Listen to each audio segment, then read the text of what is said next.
La Sociedad Española de Radiodifusión presenta... Ser... Aquí va la radio... Podcast. Siempre. Las 7 de hoy por hoy. Ser Podcast. Sastry. Hola, buenos días. Casi 2.000 personas han llegado a las costas de Canarias solo en la última semana. En apenas 2 días, este fin de semana, los servicios de emergencia han rescatado a cerca de 1.000 personas migrantes, en el que ha sido además un año de récord. Con las cifras de este último fin de semana, son ya más de 46.000 las personas que se han jugado la vida en el mar para intentar llegar a Europa. El viernes se produjo uno de los rescates más complicados. 5 migrantes llegaron en muy malas condiciones de salud. De hecho, uno de ellos falleció. También son cada vez los menores los que hacen la travesía. En estos últimos días han llegado al menos 18. Saben que la reforma de la ley de extranjería sigue estancada y que las islas para ellos no dan abasto. Isabel Fernández Pedrote, buenos días. Hola, Sastre, buenos días. La Guardia Civil informó ayer de la detención de 7 personas por presuntamente asesinar a 4 migrantes durante la travesía de un cayuco que llegó al puerto de La Restinga, en El Hierro, el pasado 3 de noviembre. La Guardia Civil los considera los patrones de la embarcación y cree que quisieron tomar represalias contra algunos de los migrantes. Viajaban con más de 200 personas. Nos dijo aquí la semana pasada Elena Maleno, la fundadora de la ONG Caminando Fronteras, que junto con la ruta atlántica hacia El Hierro, la ruta migratoria entre Argelia y Baleares se va consolidando como una de las más peligrosas entre África y Europa. Más peligrosas y, sin embargo, más concurridas. Solo ayer rescataron en las costas de Baleares a más de un centenar de personas que viajaban en 7 pateras distintas. Radio Mallorca, Juan Antonio Bauzá, buen día. ¿Qué tal? Buen día. Durante todo el día fueron esas 116 personas rescatadas, las últimas 7 ayer noche en la zona de Cala Santañí, en Mallorca. En total fueron prácticamente 50 en Formentera, 41 cerca de Cabrera, 16 en la playa ya de Santa Eulalia, en Ibiza. En lo que va de año han llegado al archipiélago balear al menos 5.770 personas a bordo de 350 pateras. A las 9 hablaremos con el presidente de Canarias, con Fernando Clavijo, para preguntarle por este récord de llegada de personas migrantes a las islas que él gobierna. En Valencia, entre tanto, 80.000 personas, según la delegación del gobierno, volvieron a echarse ayer a las calles para exigir la dimisión de Carlos Mazón por su gestión de la Dana. La de ayer fue la tercera gran movilización en apenas 2 meses. Súper incompetente, pero no hacer lo que tocaba en el momento que tocaba. Aquí no ha llamado nadie, ni psicólogos, ni ayudas, ni nada. El día en el que se cumplían 2 meses de una de las mayores tragedias medioambientales de la historia de España, la manifestación de ayer estuvo encabezada por los agricultores. Marcharon algunos de los tractores de quienes durante los primeros días dejaron sus cosechas a un lado para ayudar a los vecinos a abrirse paso a las puertas de sus casas. Esta tercera protesta llega solo unos días después de que Mazón volviera a cambiar su versión sobre la comida que mantuvo la tarde de la riada. Dicen que se concentrarán todos los meses hasta que el presidente asuma responsabilidades por la gestión de una catástrofe que deja ya 223 muertos y 3 desaparecidos. Ha muerto el expresidente de Estados Unidos, Jimmy Carter. Tenía 100 años. El presidente más longevo de su país, que gobernó solo 4 años, entre el 76 y el 80, cuando le arrebató la presidencia a Ronald Reagan. Uno de sus grandes hitos fue el acuerdo de paz entre Israel y Egipto. Habló claro sobre Palestina, dijo en 2007 que lo que ocurre en Gaza es claramente un apartheid y que los americanos no querían saber lo que pasaba. Su legislatura estuvo marcada por la crisis económica y el asalto a la embajada de Estados Unidos en Irán, pero Carter será recordado sobre todo por lo que vino después. Fue una figura clave en la resolución de conflictos internacionales y en la defensa de los derechos humanos. Recibió el Premio Nobel de la Paz en 2002. Además, en Corea del Sur se han identificado ya al menos 140 cuerpos de las 179 víctimas que murieron la madrugada pasada en un accidente de avión. Falló el despliegue del tren de aterrizaje y ahora el gobierno quiere inspeccionar todos los sistemas de seguridad. Un avión de la misma compañía de bajo coste ha tenido esta noche un problema similar que se ha saldado sin víctimas. Ahora Seúl va a realizar esas inspecciones técnicas en todos los aviones para garantizar aterrizajes seguros. Este ha sido el siniestro más mortífero de todo 2024. Y sobre la crisis política que ya venía afectando al país, esta madrugada se ha emitido una orden de arresto contra el presidente surcoreano que provocó, recordarán, una grave crisis institucional con la declaración de la ley marcial durante 6 horas. Es lunes, empieza el 30 de diciembre. Un día que va a tener un dato económico que marcará la jornada económicamente, porque esta mañana se publica el dato adelantado del IPC de diciembre. Es el indicador del precio de la vida que lleva 2 meses subiendo y hoy los economistas esperan que se mantenga esa tendencia. El del mes de noviembre se quedó en el 2,4, especialmente relevante porque en base a él se calculó la subida de las pensiones, que será para el año que viene del 2,8. Es precisamente ese el porcentaje en torno al que va a rondar la media de la inflación de este 2024, que se quedará unas 3 décimas por debajo del dato del año pasado. Jordi Fábrega, buenos días. Buenos días. Los últimos meses del año le están sentando mal a la inflación, que desde octubre ha encadenado 2 meses de subidas. Los economistas prevén que en diciembre vuelva a subir, en parte por el efecto base, ya que la energía se abarató bastante durante la recta final del año pasado. En todo caso, el Gobierno destaca que los datos están situando la subida de los precios muy cerca del 2%, que es el objetivo de inflación que tiene fijado el Banco Central Europeo. Los datos que conoceremos hoy a partir de las 9 serán claves para garantizar que los bancos centrales puedan seguir bajando los tipos de interés, decía el gobernador del Banco de España, José Luis Escrivá. Vamos a evaluar a finales de enero toda la información que se ha ido acumulando en este mes y medio. Vamos a ver también cómo evolucionan algunos riesgos y con toda esa información tomaremos una decisión. Pese al repunte de inflación en estos últimos meses, el IPC terminará el año con una media alrededor del 2,8%, inferior al 3,1% del año pasado y del 5,2% de 2022. A punto de empezar 2025, la continuidad del concierto de Muface, del que dependen 1,5 millones de funcionarios en España, sigue en el aire. El pasado viernes Adeslas anunció que no aceptaba las nuevas condiciones propuestas por el Gobierno, entre las que hay un aumento de la financiación de más del 33%. Ni Asisa ni DBK, las otras 2 aseguradoras privadas, han confirmado si se van a presentar o no a esta nueva licitación. El Gobierno insiste en lanzar un mensaje de tranquilidad, pero la preocupación es grande entre los mutualistas y los médicos privados que trabajan para esas aseguradoras. Mariola Lobrido. Tras el plantón de Adeslas, no solo están angustiados los funcionarios ante el posible fin de Muface, también los sanitarios que trabajan para las aseguradoras privadas. José Luis Alcíbar, portavoz del Foro Nacional de Médicos en Ejercicio Privado. Vemos con preocupación que a estas alturas del año no haya un acuerdo entre Muface y las aseguradoras para dar continuidad al modelo de Muface. La negativa de Adeslas a participar en esta licitación es una prueba de ello. Adeslas dice que el modelo Muface no es sostenible económicamente. Es el mismo argumento de Sanidad para proponer ya el trasvase del 1,5 millones de mutualistas al sistema público. Alcíbar no comparte la opinión de la ministra Mónica García de que la sanidad pública está preparada para asumirlos. Las listas de espera sin ninguna duda se dispararían y sería difícil la transición. No me parece sencillo. Si finalmente se renovase el convenio, los médicos privados exigen que la mejora de la financiación repercute en su remuneración y en sus condiciones laborales. En Cataluña faltan médicos y el sistema de salud se nutre ya de profesionales extranjeros.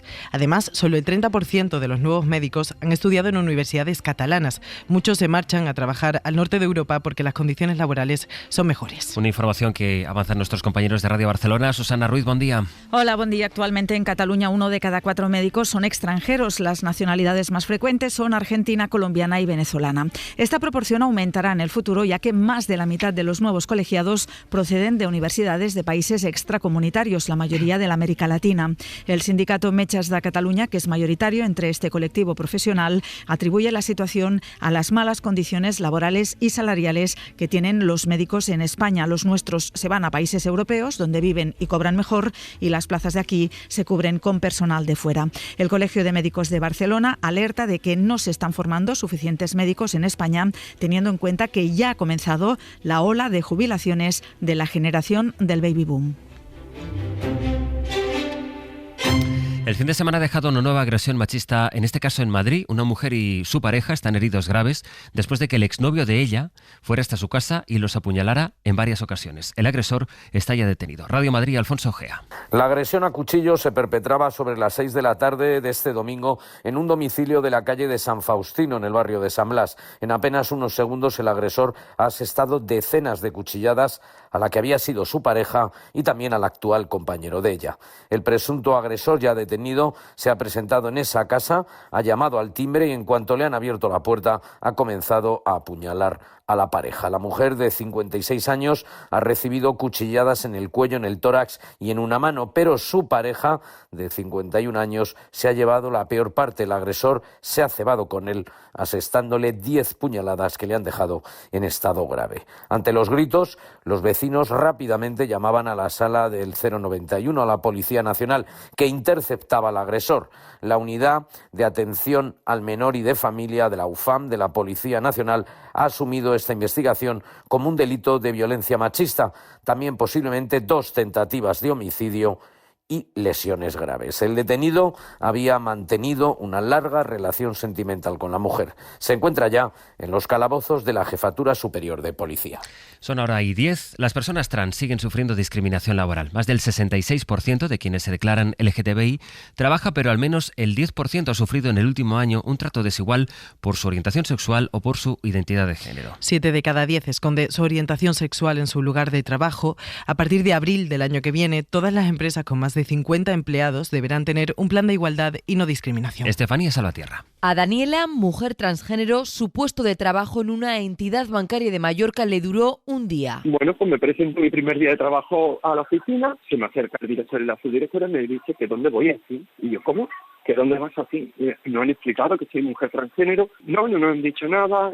No pasa nada, siéntate ahí. Me sentaron contra la pared en una mesa, 8 horas. Esa misma tarde recibió a través de WhatsApp su carta de despido. Por no encajar con el perfil elitista de la entidad y por no llevar la indumentaria correspondiente. Esto sucedió en 2022 y Daniela no ha vuelto a trabajar en banca a pesar de tener formación para ello. 7 de cada 10 personas LGTBI oculta su orientación sexual en su lugar de trabajo y el 30% vive en riesgo de pobreza. Para poner fin a esta situación, en abril, la ley obligará a todas las empresas de más de 50 empleados a contar con convenios o acuerdos que garanticen la igualdad de trato, planes de formación específicos sobre los derechos del colectivo y un régimen disciplinario que cuente con sanciones por comportamientos que atenten contra la libertad sexual.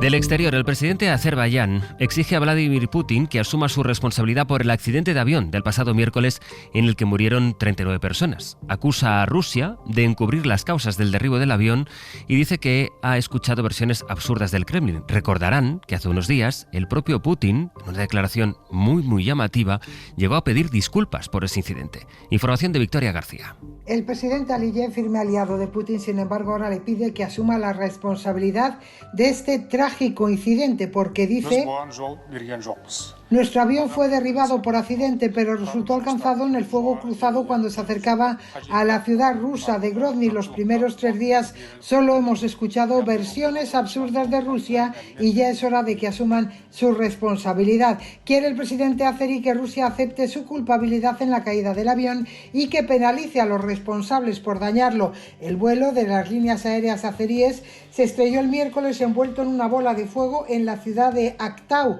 en Kazajstán, después de cruzar el sur de Rusia, donde drones ucranianos estaban atacando varias ciudades. La poco habitual declaración de Putin del sábado disculpándose es lo más cerca que Moscú ha estado de asumir alguna responsabilidad por este desastre. Saludar en Radio Murcia Juanjo Asensio. Buenos días, Juanjo. ¿Qué tal? Muy buenos días. Y en Valladolid está Mario Alejandre. Hola, Mario. Hola, buenos días. Termina el año allí en Castilla y León con el enésimo capítulo de la que ha sido, Mario, pues una de las historias del año, la de las clarisas de Belorado y su excomunión, ahora con las deudas que acumulan en el monasterio. Y que según el arzobispo de Burgos, Mario Iceta, nombrado por el Vaticano como comisario pontificio, suman 15.000 euros al mes. Iceta reconoce que no tienen acceso a las cuentas totales del monasterio, les consta que siguen manteniendo un criadero de perros y también parece que siguen vendiendo dulces. No tenemos conocimiento, sabemos por las informaciones que vienen de terceros y de medios de comunicación que hay un criadero de animales. Además lo sabemos porque nos ha llegado una multa de la Junta de Castilla y León de 3.000 euros, ¿no? En cuanto al futuro, multas y todo, lo de las monjas es tremendo. En cuanto al futuro, el comisionado insiste en que el tema eclesiástico está resuelto tras la excomunión de las cismáticas, por lo que ahora solo queda la resolución judicial de toda esta historia. Y a partir de ahí, por ejemplo, se decidirá qué se hace con el edificio del monasterio. Bueno, iremos siguiendo la historia. Los hosteleros de Murcia piden que se aproveche el tardeo de Nochebuena y de Nochevieja para promocionarlo, Juanjo, como un valor turístico de la región. Sí, el tardeo es una costumbre en la que salimos a tomar algo por la tarde, después del trabajo y antes de la cena, un fenómeno que en la última década ha cogido muchísima fuerza en la región de Murcia, siendo esta una de las pioneras en llevarlo a la práctica en Nochebuena y Nochevieja. Mañana, miles de personas, por tanto, se echarán a la calle a disfrutar de familiares y amigos antes de la cena para despedir el 2024 y ante esta tendencia, la Asociación de Hosteleros de la región, OITU, ha pedido que este fenómeno social se promocione como una atracción turística más. Jesús Jiménez es su presidente. Una fecha muy buena para la hotelería y yo creo que debemos de aprovecharla y todavía focalizar más y yo creo que la región de Murcia debería centrarse, debería aprovechar eso y promocionarlo como un valor turístico más de la región. De hecho, la tarde buena y la tarde vieja han cogido tanta fuerza que las tradicionales en antaño y fiestas de cotillón han perdido muchísima fuerza. Y la Nochevieja lo que han hecho es adelantarla en Almazán, en Soria. Han despedido el año este fin de semana. ¿Y cómo lo han hecho, Mario? Pues tratándose de Soria no lo han hecho precisamente con uvas, lo han hecho como no podía ser de otra manera con torreznos. Han repartido más de 1000 paquetes con una docena de piezas pequeñas, se entiende, para evitar sustos y atragantamientos. Las consumieron al son del reloj de la Puerta de la Villa en la Plaza Mayor de la localidad en la que ha sido la segunda edición de este acontecimiento. Tras conseguir tomar los 12 trozos de torreznos, bueno, en alguna bolsa metieron alguno menos porque esto lo hicieron el día 28, el Día de los Inocentes. Tuvieron fiesta, un concierto en el que actuó Natalia de la primera edición de Operación Triunfo y la idea de repetir el año que viene en la tercera edición de esta fiesta. Torrendos pero pequeños, un cachito de torrendo, porque trocitos entero, trocitos demasiado, pequeños. Demasiado. Sí, sí. Juanjo, Mario, que tengáis un buen lunes. Igualmente, un abrazo. Adiós. Hasta luego.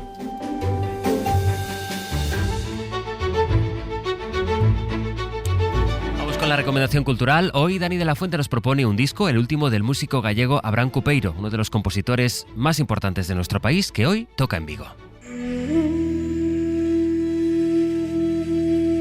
Si lo más visto en las plataformas de televisión estas fechas es una chimenea con fuego, de lo más escuchado en las plataformas de streaming es... Las listas más seguidas de Spotify siguen siendo los sonidos de la naturaleza.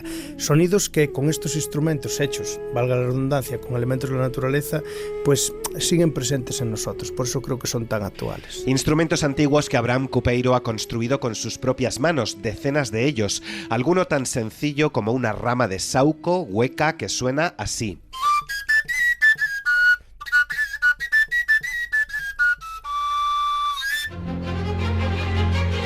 El músico gallego nos ha presentado Mizos, un disco en el que recoge a través de la música esos mitos y leyendas contadas alrededor de un fuego de generación en generación. Bueno, yo nací como mi acento delata en Galicia, donde la tradición está muy presente de forma muy natural y espontánea. Su música es un viaje por todo el planeta a través de instrumentos milenarios. Cupeiro es uno de los compositores más reconocidos internacionalmente. Ha participado en la banda sonora de Gladiator 2, por ejemplo.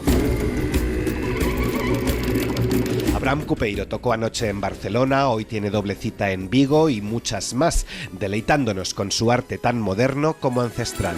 Para no perderte ningún episodio, síguenos en la aplicación o la web de la SER, Podium Podcast o tu plataforma de audio favorita.